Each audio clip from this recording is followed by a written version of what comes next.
हर खबर पर होगी आपकी पकड़। डाउनलोड कीजिए एबीपी लाइव ऐप। अच्छा, लॉकडाउन के चौथे चरण में सरकार ने कोरोना से बचने के लिए सुरक्षा घेरा जो है वो और बढ़ा दिया है। अभी तक तो देखिए देश के अलग अलग इलाकों को रेड, ऑरेंज, ग्रीन और कंटेनमेंट जोन में बांटा गया था, लेकिन इस बार जो है एक बफर जोन बनाने की भी बात कही गई है। जोन तय करने का अधिकार राज्य सरकारों को दे दिया गया है। अलग अलग जोन में क्या छूट मिलेगी, ये रिपोर्ट देखिए और समझिए अब आप। Red zone, orange zone, green zone, containment zone, buffer zone, ये कोरोना के खिलाफ वो सुरक्षा घेरा है जिसमें देश को बांटा गया है। आप सोच रहे होंगे कि कौन सा इलाका किस जोन में आएगा और इसे तय कौन करेगा। केंद्र ने राज्यों को जो चिट्ठी लिखी है उसमें जोन बंटवारे के बारे में साफ साफ लिख दिया गया है।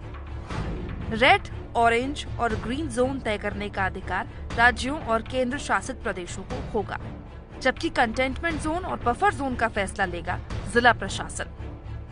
कंटेनमेंट और बफर जोन रेड और ऑरेंज जोन के दायरे में ही आएगा, मतलब ये वो इलाके होंगे जहां कोरोना के मामले सामने आ चुके हैं।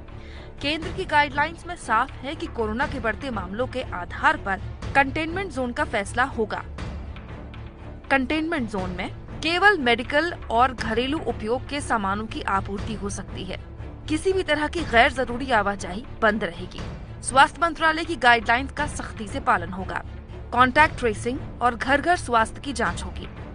इलाके में दाखिल होने और निकलने के रास्तों की निगरानी होगी। बिना जांच के किसी को भी आने जाने की इजाजत नहीं होगी। कंटेनमेंट जोन का आसपास का एरिया बफर जोन होगा। बफर जोन का फैसला जिला प्रशासन करेगा। बफर जोन में जांच बढ़ाई जाएगी। स्वास्थ्य सुविधाओं पर जोर रहेगा। संदिग्ध मामलों की जिला कंट्रोल रूम में जानकारी होगी। फेस मास्क, सामाजिक दूरी का पालन जरूरी होगा। साफ सफाई के लिए लोगों में जागरूकता बढ़ाई जाएगी। बफर जोन में तैयारी ऐसी होगी कि संक्रमण को आगे फैलने से रोका जा सके। केंद्र ने ये छूट दी है कि रेड, ऑरेंज और ग्रीन जोन को लेकर राज्य सरकारें अपने हिसाब से पाबंदी बढ़ा सकती हैं। आइए जैनेंद्र के पास आपको लेकर चलते हैं। जैनेंद्र से जानते हैं जरा। जैनेंद्र, दिल्ली के लिए लॉकडाउन 4 का नया रंग रूप क्या रहने वाला है?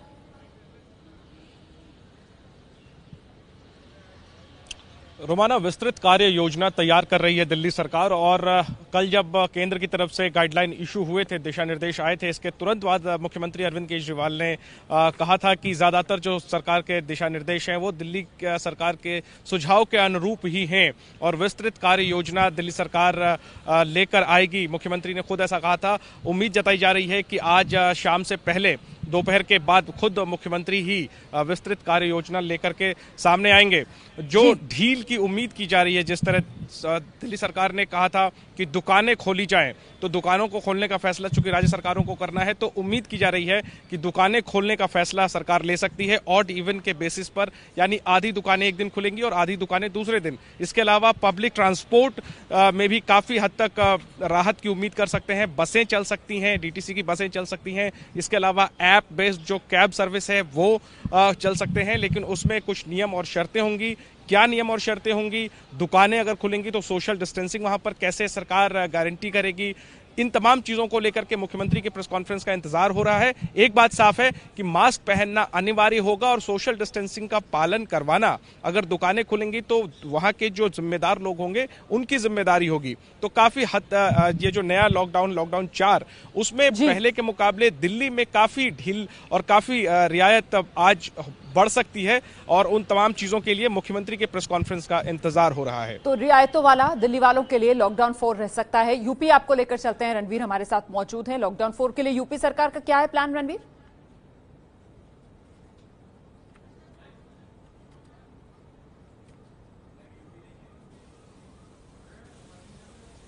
कुछ आवाज में दिक्कत आ रही है, रणवीर की आवाज नहीं आ रही है।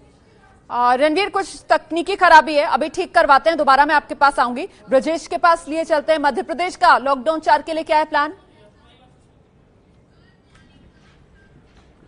देखिए रोमाना, मध्य प्रदेश सरकार भी तैयार है। रात में जो जिस तरीके की मीटिंग होने के बाद मुख्यमंत्री अभी दोपहर में 12 बजे फिर अपने अधिकारियों से बात करेंगे और जो पूरी कार्य योजना तैयार है उसका अनाउंसमेंट की तैयारी हो रही है, क्योंकि काफी सारी तैयारी तो पहले ही कर ली गई थी और जो कुछ हुआ है वो राज्य सरकारों को कहना है, खासकर शिवराज सरकार का कहना है कि हमारे जो सुझाव दिए गए थे उनको माना गया है।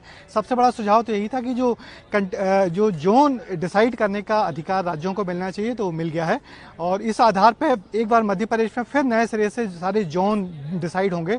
मध्य प्रदेश में 600 से ज्यादा कंटेनमेंट एरिया है, तो वहां तो हम मान के चल रहे हैं कि वहां ज्यादा से ज्यादा सख्ती होगी, मगर और इलाकों में इस बार छूट मिलेगी।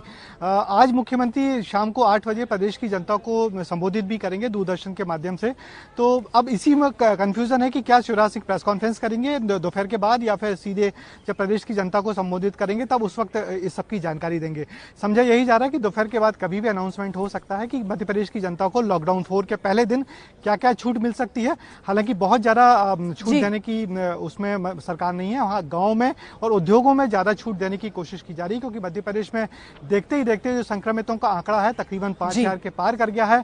हम भोपाल की बात कर रहे हैं तो भोपाल में भी 1000 से ज्यादा हो गया है, इंदौर में 2500 से ज्यादा हो गया है। चलिए शाम तक का इंतजार कर लेते हैं, देखते हैं मध्य प्रदेश में मुख्यमंत्री की तरफ से क्या अनाउंसमेंट्स किए जाते हैं, क्या ऐलान किए जाते हैं। रणवीर, जवाब दीजिए अब आप, उत्तर प्रदेश सरकार का लॉकडाउन 4 के लिए क्या है प्लान?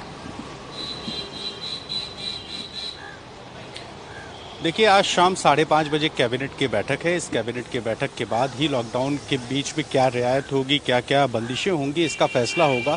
लेकिन यूपी में जो हमारी कुछ अधिकारियों और नेताओं से बात हुई है, बहुत ज़्यादा रियायत की कोई गुंजाइश नहीं है और इसकी बड़ी वजह है महाराष्ट्र और गुजरात जैसे बड़े कोरोना संक्रमित प्रदेशों से बहुत बड़ी संख्या जो प्रवासी मजदूरों की है वो यूपी आई है और उनकी वजह से कई ऐसे छोटे ज़िले जहाँ पर केसेस इक्का दुक्का थे वहाँ अचानक तेज़ी आई है और इस वजह से प्रदेश सरकार बहुत ज़्यादा रियायत देने के मूड में नहीं है।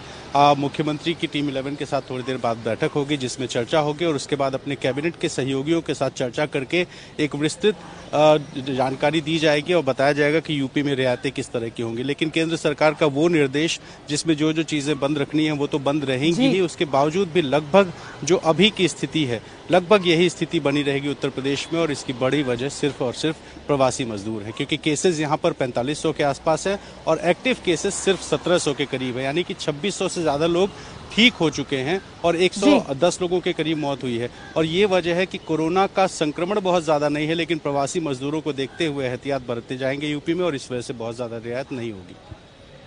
चलिए, बहुत बहुत धन्यवाद आपका इस तमाम जानकारी के लिए। तो कुल मिलाकर इंतजार करना होगा शाम तक का, क्योंकि ज्यादातर राज्य सरकारें जो हैं वो आज दोपहर या शाम तक अपने राज्य के लिए दिशा निर्देश जारी कर देंगी।